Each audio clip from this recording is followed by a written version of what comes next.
Voilà, c'est l'enregistrement qui démarre. Et ce qui est intéressant dans ce partage et ces deux figures que sont eh bien, Pierre et le disciple bien-aimé, là vous voyez eh bien, un moment dans l'évangile de Jean, c'est le matin de la résurrection où eh bien, Pierre, qui est le plus âgé ici, et le disciple bien-aimé, dont la tradition dit que c'est Jean, courent vers le tombeau. Mais ces deux figures, hein, Pierre et le disciple bien-aimé, nous donnent deux manières d'être, on va dire, de voir la vie chrétienne et de voir aussi eh bien, comment nous nous situons par rapport à finalement l'évangile. On a cet évangile de Jean et je vais prendre un peu le temps pour lire cet évangile avec vous. Vous verrez que c'est une partie de l'évangile de Jean 1, 21. Et je pense que après le chant, entrons dans la méditation de ce récit et peut-être eh bien, voyons déjà quelques points qui sont essentiels. Quand ils eurent mangé, Jésus dit à Simon-Pierre, Simon, fils de Jean, m'aimes-tu vraiment plus que ceci? Il lui répond, oui, Seigneur, toi tu le sais, je t'aime. Jésus lui dit, sois le berger de mes agneaux. Il lui dit une deuxième fois, Simon, fils de Jean, m'aimes-tu vraiment? Il lui répond, oui, Seigneur, toi tu le sais, je t'aime. Jésus lui dit, sois le pasteur de mes brebis. Et lui dit pour la troisième fois, Simon, fils de Jean, m'aimes-tu? Pierre fut peiné parce que la troisième fois, Jésus lui demandait, m'aimes-tu? Il lui répond, Seigneur, toi tu sais tout, tu sais bien que je t'aime. Jésus lui dit, sois le berger de mes brebis. Amen, amen, je te le dis, quand tu étais jeune, tu mettais ta ceinture toi-même pour aller là où tu voulais. Quand tu seras vieux, tu étendras les mains et c'est un autre qui te mettra ta ceinture pour t'emmener là où tu ne voudrais pas aller. Jésus disait cela pour signifier par quel genre de mort Pierre rendrait gloire à Dieu. Sur ces mots, il lui dit, suis-moi. S'étant retourné, Pierre s'aperçoit, marchant à leur suite, le disciple que Jésus aimait. Celui qui, pendant le repas, s'était penché sur la poitrine de Jésus pour lui dire, Seigneur, quel est celui qui va te livrer?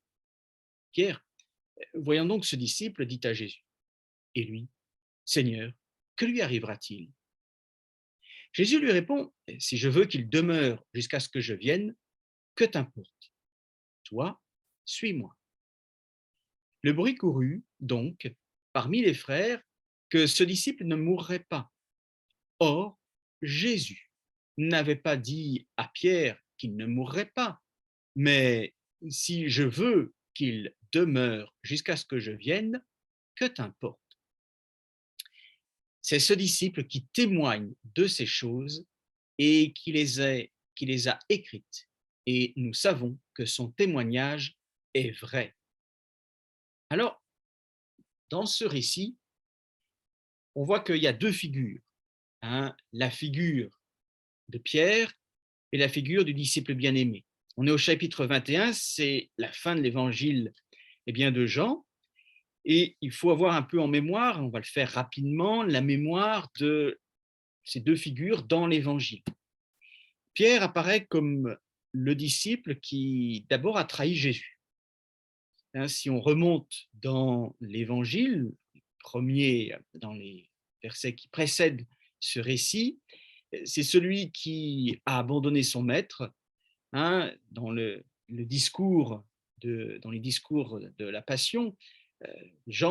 Pierre prétendait être celui qui allait mourir pour suivre Jésus, et puis finalement, eh bien, ça a été le premier lâche, le premier qui a abandonné Jésus, au point même de dire qu'il ne le connaissait pas. Tandis que le disciple bien-aimé, c'est celui qui est proche hein, de Jésus au moment du repas pascal, c'est celui qui ici on le rappelle, se penche sur sa poitrine, autrement dit qui était non seulement le plus proche, mais aussi le plus intime, mais c'est aussi celui qui est au pied de la croix. Autrement dit, il n'a ni abandonné et il a eu un peu ce courage. Alors, quand on a ces deux figures, on pourrait se demander, mais comment l'évangile de Jean, eh bien, justement, va présenter ces deux figures? Parce qu'on pourrait s'attendre, et c'est peut-être quelque chose de légitime, et c'est là où est l'intérêt de ce récit, on pourrait s'attendre que l'évangile de Jean va magnifier la figure du disciple bien-aimé. Parce que ne serait-ce que le nom qu'on lui donne, hein, c'est une figure qui appelle à être magnifiée, à être la première, à être finalement celui qui va être reconnu comme oui, le premier des disciples. Et on voit que dans le récit de l'Évangile et dans l'histoire de l'Église, ça n'a pas du tout été le cas. Alors qu'est-ce qui se passe dans ce récit? Et c'est ça qui est intéressant, c'est qu'on voit deux figures qui apparaissent. Et c'est pour ça que j'ai mis en arrière, effectivement, eh bien, les petits surlignages en jaune. On voit qu'il y a deux figures qui sont différentes. Pierre apparaît comme celui qui est le pasteur. Pasteur dans le sens où il est appelé à paître les brebis, le troupeau, les agneaux. Et le disciple bien-aimé est celui qui apparaît comme le témoin, celui qui doit témoigner des choses. Alors, en grec, ça veut dire les événements, on dit de ce qui se passe là. On voit qu'il y a des rôles qui sont différents. Ça, c'est la première chose qui ressort du récit.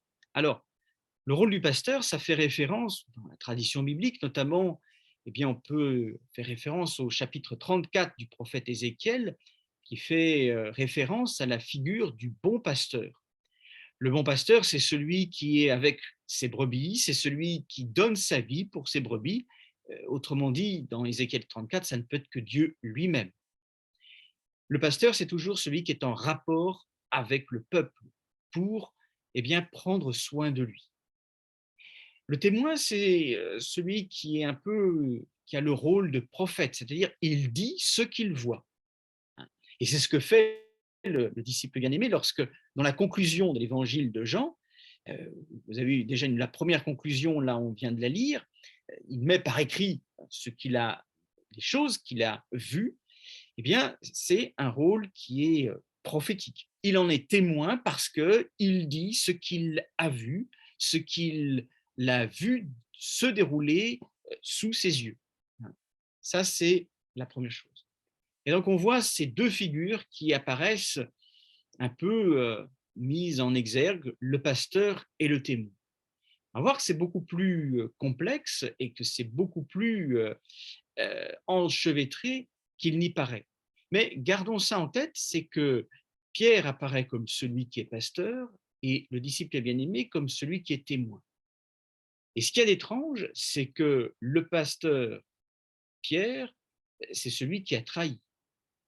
Le témoin, c'est celui qui, au fond, a été toujours avec Jésus. On va voir qu'est-ce que ça peut signifier. Je ne vais pas faire ça, mais je vais simplement passer tout de suite à ce récit qui peut nous questionner. Parce que c'est un récit qui nous questionne par rapport à la perfection, par rapport au péché et par rapport au pouvoir. Notre rapport, hein, à la perfection, au péché, au pouvoir, hein, sont questionnés par ce récit.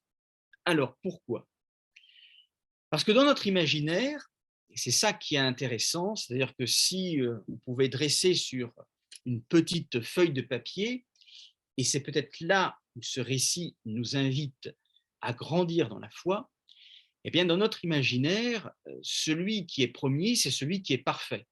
Et c'est normal parce que d'abord, le premier, c'est Dieu, il est parfait.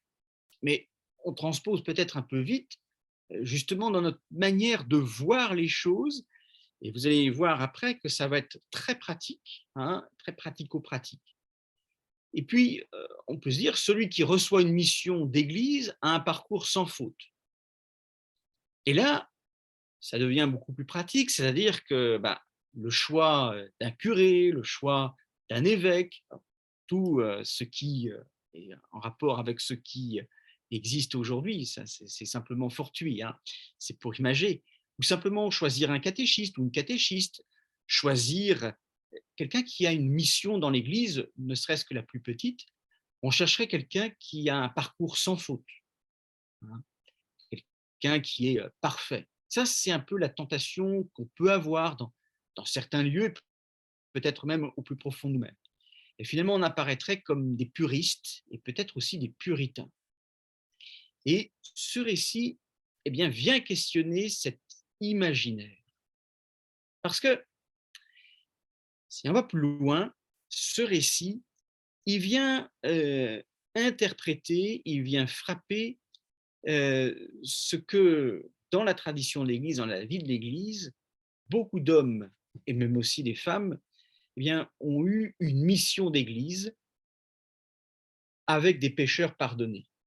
Alors, il y a eu Pierre, il y a eu Paul, hein, Pierre qui est un lâche, Paul qui était un fanatique pharisien, mais il y a eu aussi un Saint Augustin qui a mené une vie de désordre. Et il y a eu Saint Ignace de Loyola qui a eu aussi une vie de désordre, une vie de militaire qui finalement s'est converti. Il y a eu un Charles de Foucault qui lui aussi a mené une vie de désordre.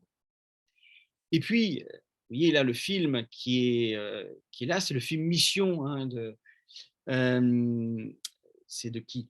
Enfin, le film Mission qui justement présente la figure d'un jésuite qui lui aussi, qui va tuer quelqu'un par jalousie amoureuse et qui va se convertir et qui va rentrer justement chez les jésuites pour aller en mission dans ce qu'on appelait les réductions du Paraguay et finalement mourir comme un martyr.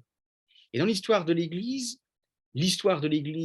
hein, commence avec, hein, des hommes qui sont des pécheurs pardonnés, Pierre et Paul, hein. Lorsque l'on va à Rome, on va sur le tombeau, les tombeaux des martyrs Pierre et Paul. Ce sont des martyrs et l'Église de Rome est fondée sur effectivement leurs martyrs de Pierre et de Paul. Mais n'oublions pas que d'abord, ce sont d'abord des pécheurs et des pécheurs qui sont pardonnés. Et donc peut-être que parfois, dans notre imaginaire, on voit dans la figure de la sainteté, dans la figure de la perfection, simplement un parcours qui serait idéal, un parcours qui serait tracé peut-être d'une ligne droite, alors que l'ensemble des figures d'Église qui ont transformé finalement le monde, hein, Saint Augustin, un Ignace de Loyola, ou même un Charles de Foucault, un Pierre et un Paul, effectivement, ce sont des figures qui sont beaucoup plus sinueuses, qui sont beaucoup plus délicates à comprendre du fait de leur complexité humaine. Il y a un événement qui a tout changé, et c'est l'événement qui est rapporté effectivement dans cette rencontre de Jésus et de Pierre. Un événement de conversion, une rencontre personnelle avec le Christ qui a changé leur propre vie d'orientation. Hein, cette expérience de la conversion de Pierre, qui est ici présentée à travers ce fameux triptyque m'aimes-tu plus que ceci, nous montre que l'appel à la conversion est quelque chose qu'il y a de premier. Ça a une conséquence. Et ça a une conséquence parce que ça peut nous poser une question. Alors ça, c'est un peu une question provocatrice, mais elle est plutôt rhétorique. Mais vous pourrez simplement peut-être vous questionner. On a parlé d'Augustin ou d'un Charles de Foucault, ou même d'un Ignace de Loyola, qui ont eu des parcours très sinueux. Alors, quand je dis des parcours sinueux, c'est quand même assez imagé, mais il faut quand même être tout à fait clair. Celui qui est le plus documenté, c'est par exemple un Charles de Foucault. Charles de Foucault, lorsqu'il était jeune militaire, avait grillé ses soldes de soldats pour aller voir des prostituées. Il a vécu en concubinage avec une actrice de théâtre. Et puis, il a fait aussi beaucoup d'autres choses répréhensible. Aujourd'hui, on pourrait se poser la question, mais qui imaginerait le futur archevêque de Malines-Bruxelles avec le parcours d'Augustin ou le parcours de Charles de Foucault? Quand on cherche un évêque, quand on cherche un curé, quand on cherche parfois même un responsable de catéchèse, eh bien, on ne cherche pas peut-être forcément quelqu'un qui a une expérience avec le Christ, mais quelqu'un qui a un parcours exemplaire. Alors que le récit de Jean 21 nous dit, eh bien, les parcours exemplaires, ça ne marche pas. Il y a peut-être là une invitation non seulement à corriger nos imaginaires, mais aussi à une conversion. Alors, le rapport à la perfection. On voit que Pierre, voyant donc ce disciple, dit à Jésus, « Et lui, Seigneur, que lui arrivera-t-il » Pierre est aussi dans cet imaginaire que, eh bien, le disciple bien-aimé, c'est celui qui est resté au pied de la croix, contrairement à lui. C'est celui qui était proche de Jésus au moment du repas, contrairement à lui, qui, lui, fanfaronnait et finalement a été un lâche, un loser. Et donc Pierre, légitimement, s'imagine que, voyant ce disciple, ce n'est pas simplement une vision physique, c'est ce disciple, c'est-à-dire ce parfait disciple. Il dit, et lui, que va lui arriver? Que va-t-il lui arriver? Et Jésus lui dit, que t'importe? Toi, suis-moi. Ça signifie que la perfection, elle est personnelle. Que t'importe, si on traduit en grec exact, c'est est-ce ton affaire? La perfection elle est toujours personnelle, mais ce qui compte, c'est le soin du peuple. Quand Jésus dit à Pierre, toi, suis-moi, ce n'est pas simplement pour lui dire de le suivre, mais c'est aussi lui dire, suis-moi pour être pasteur de mon peuple. Prendre soin, c'est ce qu'il y a de premier. Et on peut comprendre à travers, là je fais un raccourci, mais je le fais vite, la mission pour Pierre et aussi pour un responsable de catéchèse et aussi pour tous ceux qui ont une mission en Église, c'est le premier lieu de la perfection. C'est en prenant soin du peuple que Pierre, Augustin, Saint Ignace, Charles de Foucault deviennent des parfaits. Ce n'est pas en se regardant le nombril, ce n'est pas simplement en se disant « je dois être parfait, je dois être parfait, je dois être parfait », mais c'est tout simplement en faisant leur propre mission qu'ils deviennent des parfaits. La mission, soit une mission simplement toute simple, parfois même de catéchèse, d'apporter les fleurs, de la charité, de prendre soin des plus démunis dans une paroisse, un vestiaire, une épicerie solidaire, de prendre les bacs. C'est là où est le chemin de la perfection. C'est là où se joue la perfection de la vie. C'est pas du tout comme reproche Jésus, justement, mais c'est pas du tout dans un idéal et dans un imaginaire. Que t'importe de ça? Toi, suis-moi, c'est-à-dire fais ton job, fais ton boulot. Je t'ai appelé à paître mon troupeau, autrement dit, je t'ai appelé à être responsable à catéchèse, je t'ai appelé à prendre soin de mon peuple en animant une épicerie solidaire, en faisant la visite aux malades, qu'importe. C'est là où se joue ta perfection, ton salut, c'est là où se joue ta relation à moi. Alors ça nous dit aussi qu'est-ce que c'est que ce rapport que l'on a avec le péché, parce que justement Pierre, mais aussi nous, quand nous voyons notre rapport au péché, on peut se dire que le péché, c'est quelque chose qui nous entache, et on pourrait même croire, et ça c'est la pire des choses, que justement un péché pardonné, c'est une tâche qui nous poursuit tout le temps.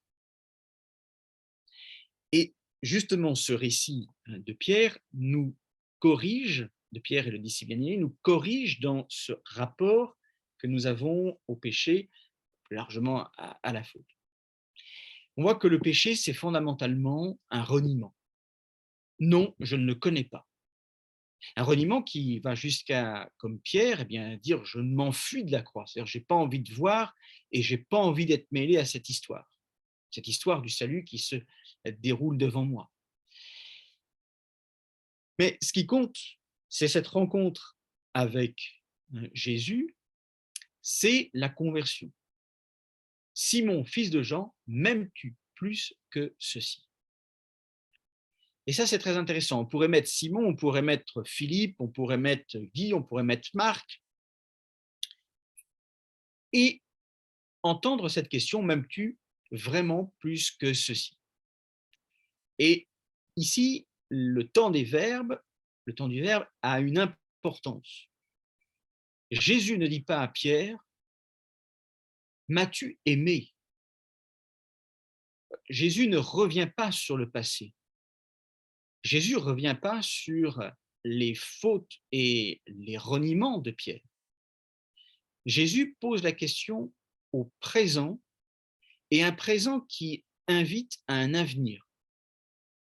M'aimes-tu vraiment plus que ceci?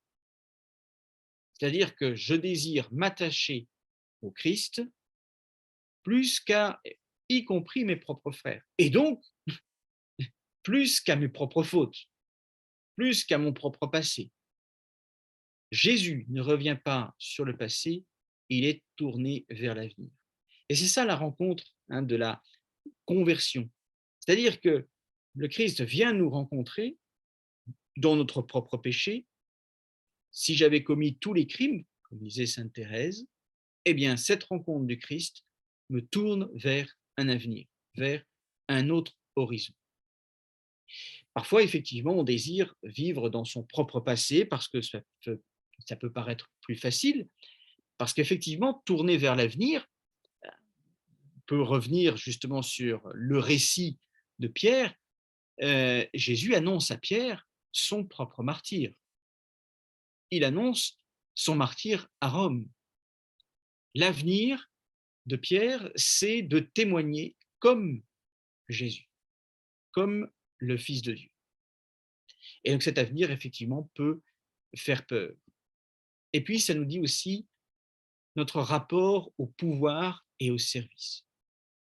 Ici, on voit que Jésus attribue le pouvoir, le service, en fonction du talent.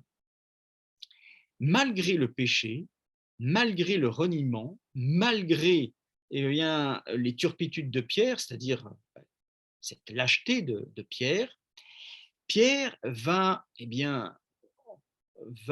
toujours conserver à l'égard de Jésus ce talent, un peu de meneur d'hommes.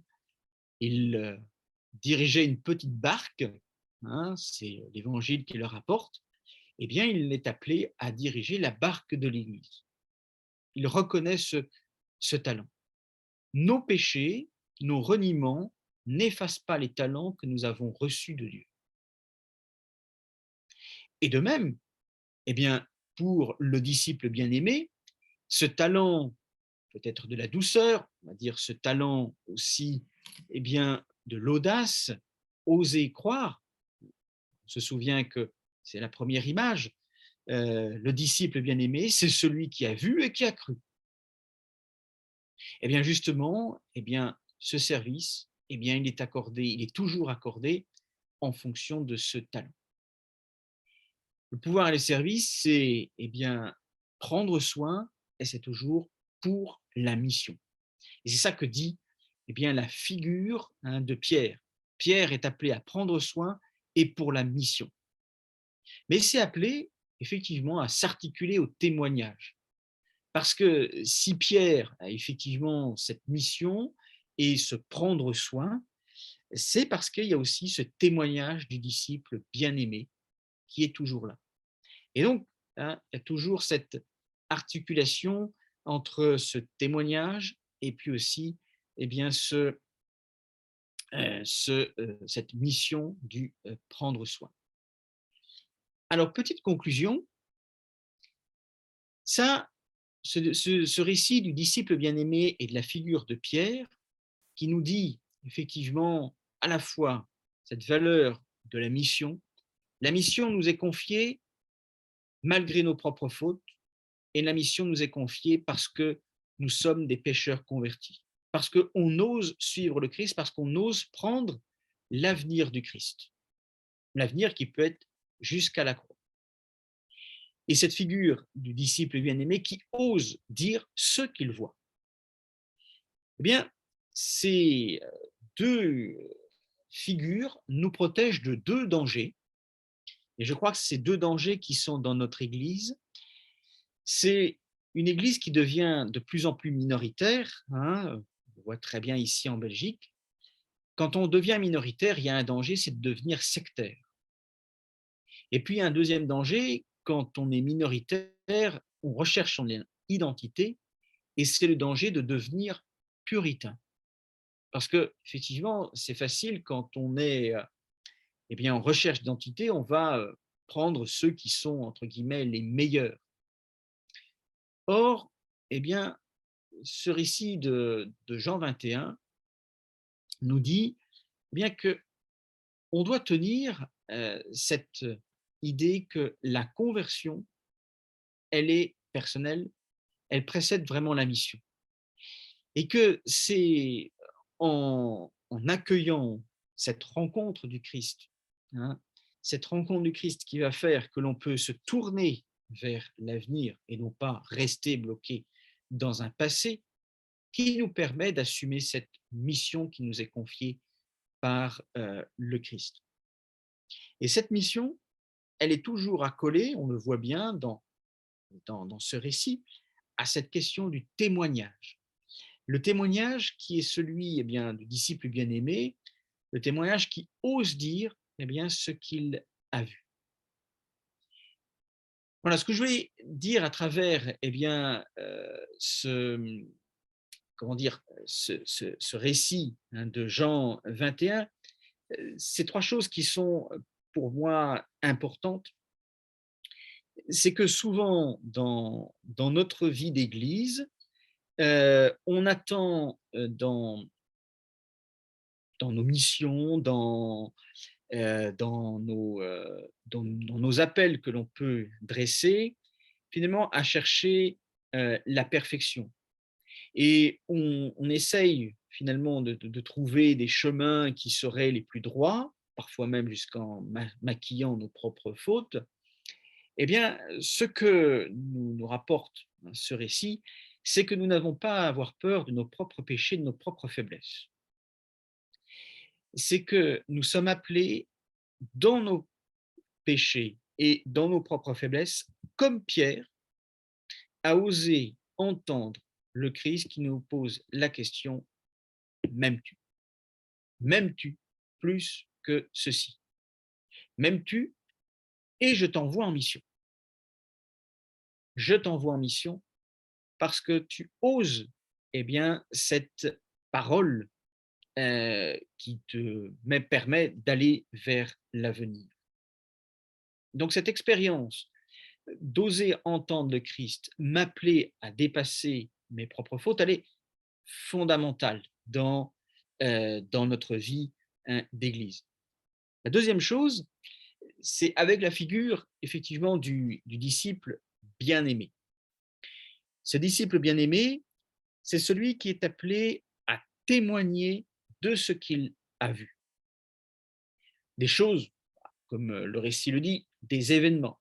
Hein, aujourd'hui, on a d'ailleurs ce récit, hein, si on a été à la messe ou si on a médité, on a ce récit du possédé de Gerasa qui est appelé à témoigner auprès de ses condisciples, de sa famille, de ses proches, des siens, ce témoignage de ce qu'il a vu, de ce que Dieu a fait pour lui.